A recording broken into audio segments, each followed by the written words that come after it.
देख सकते हैं माननीय श्री कृपाशंकर सिंह जी आए हुए हैं अनुराग त्रिपाठी जी के घर पर, और यहाँ चल रहा है रामायण का पाठ, मानस पाठ।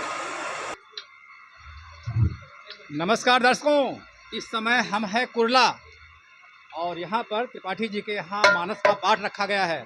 कहते हैं जब भक्त और भगवान के बीच नज़दीकियाँ बढ़ जाती हैं तब ऐसा दिव्य कार्यक्रम होता है, और इस दिव्यता में भव्यता का काम त्रिपाठी परिवार। सिंह साहब, कैसा लगता है इस समय पूरा चारों तरफ मानस, भागवत कथा, शिव महापुराण, राम कथा का एकदम राममय हो गया पूरा मुंबई। क्या कहना चाहेंगे इस पर? डॉक्टर राम मनोहर त्रिपाठी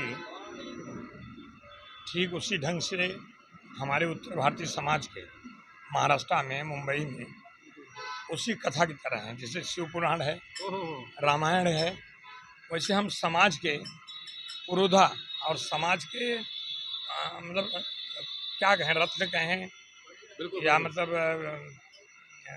क्या कहें, शब्द नहीं है। बिल्कुल। प्रभु राम जी का परसों प्राण प्रतिष्ठा हुई, पूरा राममय हो गया है, तो हम लोग पूरी तरह से राम मनोहर हो गए हैं। क्या बात बोले, बहुत सुंदर। एक चीज बहुत सुंदर आप बोले। अच्छा सिंह साहब, अक्सर ऐसा देखा जाता है कि जहाँ पर मानस का पाठ होता है, जहाँ सुंदरकांड होता है या राम कथा, भागवत कथा होती, वहाँ आपकी उपस्थिति लगभग आ ही जाती है कभी ना कभी। क्या इसको हम प्रभु कृपा माने आपके ऊपर या और कोई? प्रभु कृपा और हमारी धर्म पत्नी जो शक्ति है हमारी, उनसे बहुत प्रेरणा मुझे मिलती है। और जब नारी शक्ति जिसके साथ रहे, चाहे प्रभु रामचंद्र के साथ शक्ति हो, माँ सीता हो, चाहे शिव भगवान के साथ माँ पार्वती हो, बिल्कुल शिव शक्ति जैसे ये शक्ति है, नारी जो एक शक्ति है। बिल्कुल मुझे लगता है कि रामायण में गोस्वामी तुलसीदास ने कुछ नहीं छोड़ा है। हर बात में उन्होंने कहा है कि धीरज धर्म मित्र नारी आपत काल पर रखिए चाहिए। तो धीरज यानी पेशेंस, धर्म यानी हमारा कर्तव्य, मित्र यानी दोस्त, नारी यानी औरत। ये चार की पहचान सिर्फ आपातकाल इमरजेंसी में होती है।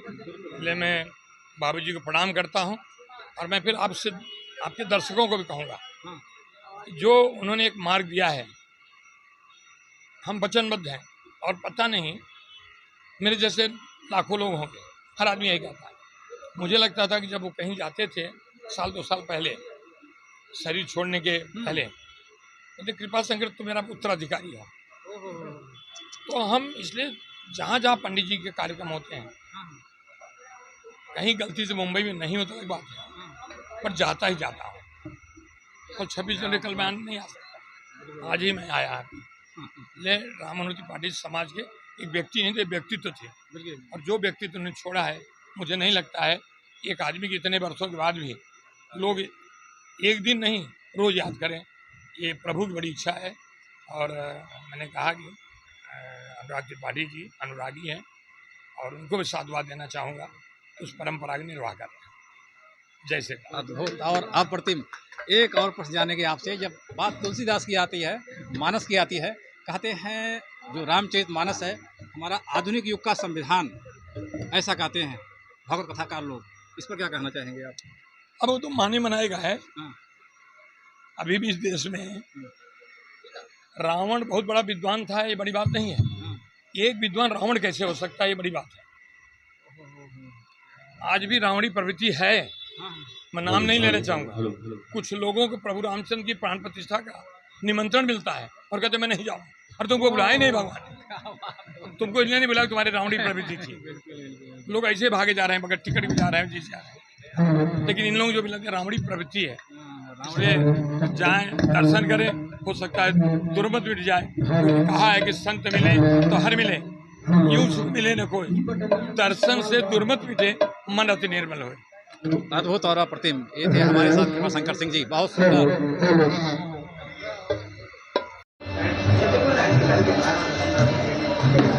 तो दर्शकों, इस समय हम कुरला में है उपस्थित, और यहाँ पर एक दिव्य समारोह क्या, मानस का बहुत ही उत्तम ढंग से पाठ चल रहा है। कहते हैं भक्ति में शक्ति, और शक्ति ऐसी अनुपम। त्रिपाठी जी के यहाँ एक ऐसा व्यक्तित्व जो अब इस दुनिया में नहीं है, लेकिन उनके कार्य, उनके सिद्धांत हमेशा याद किए जाते हैं। त्रिपाठी जी अक्सर देखा जाता है कि जब मानस और मानस से जुड़े लोग, जब कहीं भी मानस का पाठ होता है या उससे जुड़ी कोई सुंदरकांड होता है या कोई भी ऐसे सांस्कृतिक कार्यक्रम होते हैं, तो एक अलग आभास होता है। अयोध्या से लेके और मुंबई तक, अभी 22 तारीख को प्राण प्रतिष्ठा था, हम वहीं पर थे। ऐसी दिव्यता, 500 साल की तपस्या, और क्या कहने, अयोध्या से अमेरिका तक राममय हो गया था, पूरा भगवामय जैसा हो गया था। तो त्रिपाठी जी, हम ये जानना चाहेंगे, ये जो भक्ति में शक्ति है, इस पर क्या कहना चाहेंगे आप? मेरे पिताजी डॉक्टर राम मनोहर त्रिपाठी को 2002 में वो गुजर गए थे। काफ़ी समय हो गया, आज दो उसी दशक पर के भी चर्चा चल रही थी सिंह साहब से। दो दशक के ऊपर हो गए, लेकिन उनकी स्मृति कायम है। लोग कार्यक्रम लेते हैं, पुरस्कार समारोह सम्मान बहुत सारे। मैं घर में एक रामायण का पाठ करता हूँ, है ना, करवाता हूँ लिटरली। ऐसा अब ये भी मेरा भ्रम टूट गया है, मैं नहीं करवाता, प्रभु करवाते हैं। मैं तो सिर्फ बजरंग बली का आह्वान करता हूँ और बजरंग बली पाठ सुनने चले आते हैं, और फिर सब कुछ अपने आप चमत्कारिक ढंग से होता है। जैसे मेरे यहाँ बम्बई में 15-20 ऐसे दल हैं छोटे मोटे, अभी जो आके बैठे हैं, देखिए वहाँ हाँ। उधर जरा घुमाइए कैमरा तो मैं बताऊँ हाँ, आपको, हाँ, है ना। हाँ। आके बैठे हैं, वो अपना ढोल मजीरा लेकर तो क्या चले नन्हे आए, चौबे जी हैं, बराबर, विठलवाड़ी है ना, के। हाँ ठीक है। अब विठलवाड़ी से चले आए, ठीक है, स्नेह में चले आए, कोई कोई कोई कांदीवली से चला आया है, कोई चेंबूर से चला आया है, कोई मानपुर से चला आया है, कोई घाटकोपर से चला आया है। बड़ा गजब काम है ना ये गजब काम ऐसा होता है कि हम गिनते, कभी कभी गिनती करते हैं, कभी वो भूल जाते हैं। सब बड़ा 27-28 दल आ गए, और हमारे 30 घंटे की रामायण होती है मोटे तौर पर। अब समझिए 2-4-5 लोग दल एक साथ आ जाएं तो क्या हो। एक कोई मुझसे टाइम तय करके नहीं आया, मैंने तो उनको रामायण का टाइम बता दिया, शुरू का और अंत का टाइम बताया, इतने बताया है ना। मैंने बीच का टाइम तो कुछ तय नहीं किया। ये कैसा चमत्कार होता है, कोई किसी को ओवरलैप नहीं करता, सब अपने अपने टाइम पे आते हैं, बराबर रामायण गाते हैं, उनको बराबर गाने को मिलता है और वो चले जाते हैं। ये संचालन कौन करता है? ये तो चमत्कार से कम थोड़ी है। तो मैं चमत्कार साक्षात देख रहा हूँ, ठीक है। फिर मैं एक सामान्य पत्रकार हूँ, मेरी पत्नी एक टीचर है ना, हम दोनों के सीमित साधन है। शुरुआत में संकोच लगता था कि साधन पूरेंगे कि नहीं पूरेंगे, साधन भी बजरंग बली के सब कुछ आप उन्हीं के ऊपर डाल दिए, वो है ना। ये भ्रम टूटा है, शक्ति है। कहते हैं शक्ति ऐसी होती है, कुछ नहीं है। वही शक्ति की जब बात आती है तो हमें एक प्रसंग याद आता है रामायण का, कि प्रसंग दंडकारण्य का है। जब सूर्पनखा प्रसंग चल रहा था उस समय का है, जब एक अकेली ताकत ने उन सब वीरों को मार दिया तो निश्चय ही यह सिद्ध हुआ नारायण ने अवतार लिया। तो उस शक्ति की जो भक्ति है आपके अंदर, वो सब कुछ करवाती है। प्रभु राम जो है वो देखो तो चाहो तो उनको देव के तौर पे देखो, बिल्कुल ये चाहो तो बिल्कुल इंसान एक पात्र के रूप में देखो। सीख लो बस उनसे, कुछ जीने का ढंग सीख लो, थोड़ा सा अपने आप को बदल डालो, अपनी ज़िंदगी बदलो, अपने समाज को बदलो, अपनी दुनिया को बदलो, नए आदर्श गढ़ो, है ना, परिवार को ठीक करो। ये सारी चीज़ें उसमें इतने सारे ज्ञान हैं, गूढ़ ज्ञान रामायण में है। वो कितने बार पढ़ा जाए, हर बार उसमें कुछ नया मिल जाता है इतना। और अलग अलग इसी पर चर्चा हुआ था चित्रकूट में, हम थे तो वहाँ रामभद्राचार्य जी एक चौपाई पर वो रिसर्च कर रहे हैं, और रिसर्च भी ऐसा कि एक चौपाई के 10-10 अर्थ उनके, जो खुद के राइटर उनके लिखे हुए रामायण है। मैं खुद दंग रह गया, कैसे कर लेते हैं एक मतलब दिव्यांग जो नेत्र से विद्वान ऐसे विद्वता है ना, विद्वता वो शायद एक चौपाई पर ही वो भी वो बोले, घंटों बोल सकते हैं। वो बोले कि ये मैं नहीं कर रहा हूँ। नहीं वो देख, वो तो चमत्कार ही है ना, वो अपने आप में चमत्कार है। बिल्कुल, वो प्रभु का जीता जागता चमत्कार है ना। प्रभु जो है वो, तो ये चमत्कार प्रभु की मैं जगह जगह देखता हूँ। और जगह जगह देखता हूँ, जैसे आपको उदाहरण दूं, हजारों साधु संत हैं जिनके पास कुछ नहीं है, जिनके पास कोई हिसाब किताब नहीं है, कोई नहीं है, 2 जोड़ी कपड़ा है, वो गट्ठर बांधे हैं और चप्पल पहने चले जा रहे हैं, अगला खाने का नहीं, व्यवस्था नहीं कोई है, व्यवस्था नहीं है ना, आगे कौन देगा इसकी कोई गारंटी भी नहीं है। लेकिन मैंने कभी नहीं सुना कोई साधु संत भूखा मर गया हो बहुत भारतवर्ष सुंदर, में। बहुत सुंदर। तो प्रभु तो सबकी रोटी रोजी हाँ, के इंतजाम करते ही है ना। सब इंतजाम करते हैं। हमारे बाबूजी कवि थे, तो कवि के तौर पे उन्होंने ये लिखा भी है ना, कि जिस दाता ने जन्म दिया है वो रोटी और कफन भी देगा, है ना। तो जन्म दिया उसने तो रोटी और कफन दोनों चीज आए, आपको उसकी चिंता करने की जरूरत नहीं है आपको। तो ये जो निश्चिंतता आ गई है ना, आप उसके पहले असुरक्षा का भाव होता है, अगर इंसान में होता है, बनना होता है, करियर होता है, कई चीजें 100 चीजें होती स्ट्रगल में। हैं, लेकिन हुई है वही जो राम राम रचि रखा, ये समझ लिया, है ना। बस और बस। जा पर कृपा राम की होई, ता पर कृपा करे करे सब सब कोई। तो ये सब अगर समझ गया हाँ, तो फिर सब चीजें अपने आप सुलझ सहज जाती जाते, हैं। जीवन सहज हो जाता है, जीवन तो सरल हमको हो लगता जाता है। नहीं, बिल्कुल, बिल्कुल। है ना। अभी जो है जैसे रामायण में चल रही है, तो हम मानते हैं कि राम दरबार बैठा है और हम सिर्फ एक छोटे से बाहर बैठे पहरुए हैं, इससे अधिक हमारी कोई औकात नहीं है यहाँ इस राम दरबार में। जो चला आ रहा है वो राम का भक्त है, तो उसकी औकात पड़ी, हमें मान के चलते हैं, बस हम इतना ही करते हैं। मेरा घर नहीं है इस समय, पक्का मानिए ये मेरा घर इस समय नहीं है, जब रामायण खत्म होगी तब लोग उसको मेरा घर बताएंगे। संसार भी तो आपका नहीं है ना। बहुत डीपली आप चले गए एकदम। कितना भ्रम पाले हुए हैं, ये मेरी जमीन है, वो मेरा मकान है, वो मेरा संपत्ति है, ये सब भ्रम लोग कितना पाल लेते हैं, ठीक है ना। तो ये सब अगर रामायण में डूब जाता है आदमी, ये सारे भ्रम धीरे धीरे दूर हो जाएंगे आदमी। तो दर्शकों देख सकते हैं ये त्रिपाठी जी, और जैसी इन्होंने गुड़ रस की बात की, मानस से उठा प्रसंग और मानस पे ही समाप्त किए, ऐसी बातें जो बहुत ज़्यादा डीपली एकदम सब कुछ एक के ऊपर निर्भर है, ऐसा अध्यात्म ये कहाँ से आपको उपजा ऐसा? ईश्वर की कृपा है मुझ पर, हाँ, मतलब हाँ, बड़ी कृपा है, मुझ महती कृपा है कि वो मुझको ऐसे लोगों के दर्शन करा देता है, जो पहुंचा देता है।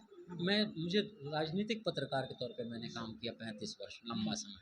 राजनेताओं आप समझते हैं कैसे राजनेता होते हैं, उनपे उनकी सोहबत और संगत कितनी अच्छी होती है, आप कल्पना कर सकते हैं, ठीक है। लेकिन प्रभु मेरे जीवन में ऐसे लोग भेज देते हैं और क्या कृपा मुझ पर रहती है कि आदमी आपको बड़े बड़े साधु सन्यासियों का संगत उनका सुनने के लिए आपको घंटों इंतजार करना पड़ता है, लाइन लगानी पड़ती है, हॉल में जाना पड़ता है, बैठना पड़ता है। मुझे तो साधु संत ऐसे कोई बात मैं छेड़ देता हूँ और घंटों कई बार ऐसा रहता है कि पूरा कमरा बना हुआ है और साधु संत से मैंने कोई बात ऐसी अपनी छेड़ दी, जैसे आपसे बात कर रहा हूँ ऐसी, और उन्होंने फिर प्रवचन देना शुरू किया और 2-2.5 घंटे सिर्फ हम ही प्रवचन दे रहे हैं, हॉल खाली हो, मतलब वो जगह खाली हो गई, कोई हम लोग कहाँ पहुँच गए दोनों लोग उनको भी नहीं पता। तो ये सब ईश्वर की देन है। तो पूरा जो निष्कर्ष हमारे साथ जो चर्चा हुई त्रिपाठी जी से कि सब कुछ ऊपर वाले के हाथ में है, सब जो कुछ होता है सब ऊपर वाले की इच्छा से ही होता है, सीधी सी बात है। यही जो समझ लिया और जो भी समझ लिया ये इस पॉइंट को समझ लो, उसका जीवन एकदम राममय हो जाएगा, बस वही अद्भुत और अप्रतिम। त्रिपाठी जी एक अंतिम प्रश्न और जानना चाहेंगे आपसे, क्योंकि हम भी मानस परिवार से जुड़े हुए हैं और सेवाएं निरंतर जो भी दे रहे हैं, तो ऐसा लगता है कहीं ना कहीं हमारा जो मानस है, रामचरितमानस जो तुलसीदास बाबा ने लिखा है, एकदम आधुनिक युग का संविधान। क्या कहना चाहिए? ये ऐसा है कि जैसे रामायण को लेकर के बहुत सारे भ्रम फैलाए गए हैं, बहुत तरह के भ्रम फैलाए गए हैं, है ना। कुछ प्रश्न खड़े कर दिए गए हैं। हाँ, एक बड़ा प्रश्न जो लोग पढ़े लिखे लोग पूछते हैं, वो कहते हैं कि सीता और राम अलग रहे तो सीता ने क्यों अग्नि परीक्षा दी, राम ने क्यों नहीं दी परीक्षा, है ना। ये प्रश्न है, वैलिड प्रश्न है। शंभू का वध सिर्फ इसलिए कर दिया गया कि वो जाति से ब्राह्मण नहीं था और वो वेद पढ़ रहा था, इसलिए वध कर दिया। ऐसे कुछ प्रश्न है ना, प्रश्न उठाए जाते हैं, उठते हैं। मुझे कई बार समझाना पड़ता है कि मेरे मानस में ये प्रश्न है ही नहीं, रामचरितमानस प्रभु के अयोध्या पहुंचने पे खत्म हो जाता है। हाँ। उसमें न सीता की अग्नि परीक्षा नहीं, है, न कुछ है ही नहीं। शंभू का वध है। बिल्कुल, तो बिल्कुल। आप जिस रामायण का जिक्र कर रहे हैं वो घर में नहीं पूजी जाती। हम जिसको पूज करके दिन भर बांचते हैं उस रामायण में ये प्रसंग है ही नहीं। हजारों रामायण हो सकती हैं। बिल्कुल, बिल्कुल। तो आप जिनका संदर्भ दे रहे हैं कृपया ये संदर्भ यहाँ बैठते नहीं है। बिल्कुल, बिल्कुल। एक और प्रश्न है, बस 2 ही 3, इतनी बड़ी मानस एक बार पढ़ने में 30 घंटे लगते हैं, निकाले आपने 2 ही 3 प्रश्न, उनमें भी कोई दम नहीं है ना। एक और उसमें प्रश्न है, अंतिम जो जो भ्रम फैलाया गया है उसमें ये प्रश्न ऐसा निकला है कि उसमें प्रश्न है कि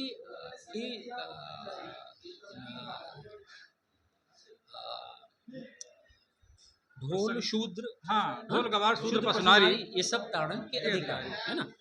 तो ये प्रश्न है, बोले ढोल और गमार स्त्री, आपने स्त्री को कैसे कर दिया ढोल गमार शूद्र, ये सब जाति का। बिल्कुल, बिल्कुल। वो थोड़ा पॉलिटिकल स्टंट भी नहीं उठाए नहीं, थे वो।